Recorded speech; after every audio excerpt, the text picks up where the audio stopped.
Halo semua, kembali lagi di channel Naik Level. Pada video kali ini, saya ingin membahas analisa saham EMTK ya, atau Elang Mahkota Teknologi, MTEK gitu ya bacanya.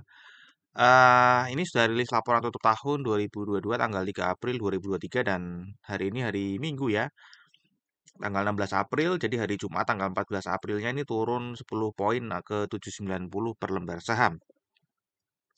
Untuk kinerja harga sahamnya, kita lihat di sini berfluktuatif teman-teman ya. Kalau jangka panjang 10 tahun itu naik, 5 tahun negatif, 3 tahun naiknya tinggi. Kalau belinya 1 tahun yang lalu ini pasti atas ya, minusnya cukup dalam 71%. Ya, 6 bulan juga minus, minus, minus, minus teman-teman ya. Dan year to date ini juga sudah minus negatif 23,3%. Harga tertinggi setahun terakhir pernah menyentuh 3.070 teman-teman ya. Dan harga sekarang ini 790 mendekati harga terendah dalam setahun terakhir. Artinya nih kira-kira sedang downtrend ya kalau dari price performance. Nah, seperti biasa nanti kita akan membahas saham MTEK ini dari 4 analisa. Pertama analisa fundamental ya. Ini kita akan bahas perusahaannya secara umum. Ini perusahaan apa, kemudian kinerjanya secara umum seperti apa. Dari seasonality, biasanya saham ini naik atau turun di bulan apa. Kemudian dari analisa bandarmologi apa yang terjadi, bagaimana perpindahan sahamnya, harganya kenapa turun, kemudian nanti dari analisa teknikal kira-kira arah harga sahamnya akan kemana. Nah sekarang kita akan masuk lebih dekat dulu ya, ini company backgroundnya cukup panjang, jadi saya singkat aja.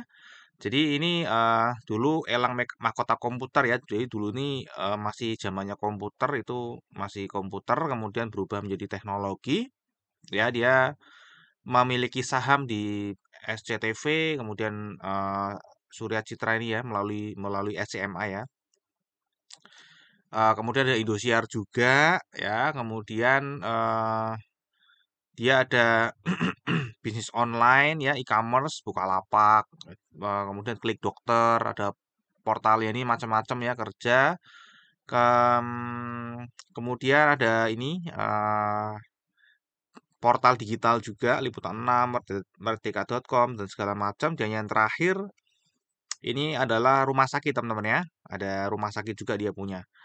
Nah, oke, ini sudah listing di bursa 2010 ya, dengan IPO price-nya 720.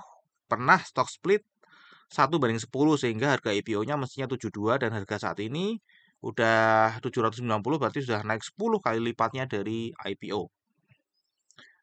Nah, ini kira-kira bisnis portofolionya MTEK Group ya, teman-teman ya. Tadi ada stasiun TV, kemudian ada apa ini? Konten, production and distribution. Ya, ada Rans Entertainment juga ya. Cukup terkenal juga ini, milik Raffi Ahmad. Kemudian ada IT and Telco Solutions, ada Indopay, Payment and Retail, ada media platform. Kemudian ini digital publishing nanti ya, teman-teman ya. Ada online video platform, video, event management, ada tadi hospital ya, ada rumah sakit, digital media, kemudian ini ada investasi di teknologi ya, yaitu di Bukalapak, Dana, Grab, Bank Fama, Tix IT, Karir ya. Terus ada TV Home Shopping juga. Ya, jadi ini kira-kira gambaran ya usahanya dari MTEK ini. Nah, bagaimana dengan kinerjanya ya? Kalau kita lihat di sini kinerjanya secara jangka panjang naik terus teman-teman ya. Bertumbuh terus, bagus. Kemudian laba kotornya ini sayangnya tidak sama dengan ini ya teman-teman ya. Karena tadi ini ada apa? Ada usaha, ada investasi ya. Jadi naik turunnya nilai investasi ini juga mempengaruhi labanya teman-teman ya. Kalau kita cek di sini laba usahanya juga pernah rugi di tahun 2019, rugi dalam ya. Laba bersihnya juga sama teman-teman ya. Jadi ini tidak apa ya? Tidak linear, labanya tidak linear dengan pendapatan kinerja pendapatannya. Oke, namun secara overall ini pendapatannya naik terus teman-teman ya. Secara overall laba bersihnya juga ini sudah meningkat cukup tinggi ya di sini ya teman-teman ya. Nah, kalau kita lihat dari struktur pendapatannya, untuk beban pokok penjualannya ini meningkat teman-teman ya, secara jangka panjang meningkat. Sehingga laba kotornya ini tergerus ya, kemudian beban usahanya ini turun, laba usahanya tetap tergerus ya, disebabkan oleh beban pokok penjualan yang naik. Ya, nah di sini teman-teman ya, ada catatan teman-teman ya. Jadi laba usaha itu dari operasionalnya ini kecil teman-teman ya. Kalau kita lihat di sini 8%, ini juga 4,6%. Ternyata dia tingginya adalah di penghasilan lain-lain. Ya, penghasilan lain-lainnya 2017 itu 3,5%. Ini pernah negatif. Negatif ini positif 20%. Ya, ini cukup tinggi sehingga laba bersihnya itu tinggi karena ada penghasilan lain-lain. Nah, kalau kita cek ya, penghasilan lain-lainnya itu apa di sini? Ada ini teman-teman ya, ada laba atas investasi ya, ada laba atas investasi, kemudian ada pendapatan dividen juga ya. Kalau kita cek lebih detail, tadi investasinya ada di eh apa ini investasi pada saham yang tercatat di bursa ada 1,5 triliun, kemudian ada reksadana, kemudian ada jadi sudah diinfokan ya investasi di Grab, ada di PT Elang Andalan Nusantara, kemudian ada investasi kelompok usaha Ventura dan Trust, kemudian ada lain-lain juga ya teman-teman. Jadi ini banyak apa investasi-investasi di teknologi. Ya, jadi kira-kira itu yang menyebabkan naiknya laba bersih teman-teman ya. Oke, kalau kita cek di sini secara jangka pendeknya total pendapatannya naik 20,9%, namun labanya tadi karena tidak linear ya, tidak sinkron. Jadi ini labanya justru turun, laba usahanya turun dan laba bersihnya juga turun. Ya, kalau kita lihat di sini laba usahanya turun 47,1% ya, namun laba bersihnya hanya turun 9,2%. Ini karena penghasilan lain-lainnya ini yang menopang teman-temannya sehingga ini turunnya jadi berkurang drastis dari laba usaha ya. Ini ya, kalau kita lihat di sini ya, bahkan penghasilan lain-lainnya ini lebih tinggi, jauh lebih tinggi daripada laba usahanya. Ya, kira-kira seperti itu. Jadi ini penghasilannya lebih besar daripada dari investasinya, daripada operasionalnya sendiri, teman-teman ya. Oke, ini untuk kinerja jangka pendeknya. Kemudian kalau kita cek secara valuasinya, pada saat video ini dibuat itu price to book value-nya 1,3 dan PER-nya 8,8 ya. Ini lebih rendah daripada tahun sebelumnya. Nah, ini PER-nya juga sempat tinggi sekali, teman-teman ya. Untuk price to book value memang ini adalah PBV yang lebih rendah dibanding tahun-tahun sebelumnya ya. Jadi ini PBV terendah ya, 1,35 ini. Kalau kita cek di sini ROE-nya adalah 15,2% dan kita bayarnya di PBV 1,35 berarti earning yield-nya kita adalah 11,25%. Jadi ini valuasinya wajar ya, antara 10 sampai 15% return per tahunnya. Untuk dividen sendiri ini sebenarnya tidak rutin bagi dividen, namun memang sering membagikan dividen ya, sering membagikan tapi tidak rutin teman-teman ya. eh Dividen terakhir ini September 2022 0,63% dan ini sepertinya kalau kita cek ya, ini kan sudah stock split ya, stock split 1 banding 10 tadi ya sudah pernah stock split sehingga kalau ini 5 ya kali 10 50 mestinya sih sudah nggak membagikan dividen lagi teman-teman ya. Mestinya sudah nggak membagikan dividen lagi. Oke, kemudian dari analisa seasonality-nya ini peluang naiknya ada di bulan April ya, bulan April sama Juni nanti teman-teman ya. Untuk Mei ini cenderung turun dan bahkan tahun lalu nih Mei turunnya cukup dalam teman-teman ya, 35,95% di bulan Mei. Oke, jadi ini April dan Juni ada peluang untuk naik di saham MTEK ini ya secara seasonality. Nah, sekarang kita akan masuk ke analisa bandarmologinya ya. Di sini apa? Banyak sekali nama personal ya, nama perseorangan yang memiliki saham ini ya. Contoh aja nih masyarakat 25,2 ini pengendalinya aja masih pakai nama pribadi bukan PT, ada ini pribadi juga, ini PT, ini pribadi juga teman-teman ya. Jadi banyak sekali nama pribadi di sini individual retail. Nanti akan kebacanya di bandarmologi adalah retail teman-teman. Nanti kita akan coba take out. Ya ini direksi dan komisaris ini cukup banyak yang memiliki sahamnya.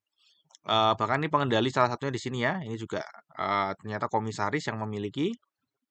Ya, jadi ini cukup banyak yang optimis dengan perusahaannya ya, karena direksi dan komisarisnya punya sahamnya lumayan besar-besar, teman-teman ya, secara jumlah lembar sahamnya. Untuk jumlah pemegang sahamnya pun ini naik cukup signifikan, teman-teman ya, naik 7.000 ya, naik 7.000, tinggi sekali ya, teman-teman ya, dari Oktober sampai Maret. Dan ini setiap bulan naik terus kecuali Januari ada beberapa yang keluar. Kalau kita cek partisipasi asing ini mulai meningkat di tahun 2023 29,51. Jadi kita ya patut untuk mengikuti pergerakan asing di sini ya. Jadi ini impact-nya cukup oke di harga sahamnya dan kalau kita lihat memang investor asing sedang buang barang secara terus-menerus teman-teman ya di sini secara jumlah lotnya nggak heran tadi harganya turun terus teman-teman ya. Nah, ini adalah lebih detail tentang saham-saham pemegang sahamnya secara kategori itu teman ya. Kalau kita cek di sini, total lokalnya ada 78,48%, total investor asingnya 21,52%. Padahal tadi partisipasinya cukup oke ya, 29,51. Namun kalau kepemilikan ini kan kecil kelihatannya ya. Namun kalau kita cek lebih dalam, seperti yang sudah tadi diinfokan ya, bahwa banyak kepemilikan itu berupa nama investor secara pribadi sehingga terbacanya adalah lokal ID. Nah, ini kan banyak pengendali, direksi dan komisaris ya. Ini saya akan take out supaya lebih clear. Nah, setelah di take out ternyata kepemilikan investor asing lumayan tinggi teman ya, 43,66%. Ya, di luar tadi teman-teman ya, di luar nama-nama yang memang menggunakan nama pribadi sebagai pemegang sahamnya. Dan total lokalnya 56,34 dan di sini kita akan lihat di sini ya teman-teman ya. Investor asing ternyata secara jangka panjang sedang membeli teman-teman ya. Jadi sedang mengumpulkan meskipun tadi kita lihat bahwa di beberapa tahun terakhir ini memang sedang jual di di tahun 2023 ya. Ini sedang kelihatan menjual namun secara overall setahun itu sedang menambah kepemilikannya teman-teman ya. Dan kalau kita cek di sini kepemilikan lokal retailnya ini turun juga dan ada foreign IB atau perusahaan financing asing itu yang mengumpulkan, kemudian ada sekuritas asing juga yang mengumpulkan. Ya meskipun ini terakhir-terakhir sudah memang buang sedikit dan rata ya teman-teman ya. Jadi secara overall ini sedang ada yang mengakumulasi teman-teman ya. Sedang ada yang mengakumulasi yaitu ini ya dana pensiun juga ada pembelian, kemudian bank, kemudian ada sekuritas asing teman-teman ya. Jadi ini secara overall sedang akumulasi kelihatan juga dari total foreign-nya. Ya, sorry di sini ya teman-teman ya. Nah, di sini lebih kelihatan tadi salah ya. Ya, di sini ya kelihatannya sama foreign IB sedang akumulasi, foreign sekuritas sedang akumulasi dan foreign-nya sedang akumulasi. Nah, kalau kita lihat di sini teman-teman ya, secara tanggal 1 sampai 14 Aprilnya ini juga kelihatan ada akumulasi ya. Kita lihat di broker summary ada pembelian yang cukup besar di satu broker yang mendominasi. Ya, dan kalau kita lihat di sini juga memang sedang akumulasi namanya investor asing mulai membeli di April ini. Nah, kalau kita cek dari analisa teknikalnya, ini sedang downtrend teman-teman ya. Dari sini dia membentuk lower high, kemudian ini membentuk lower low juga ya.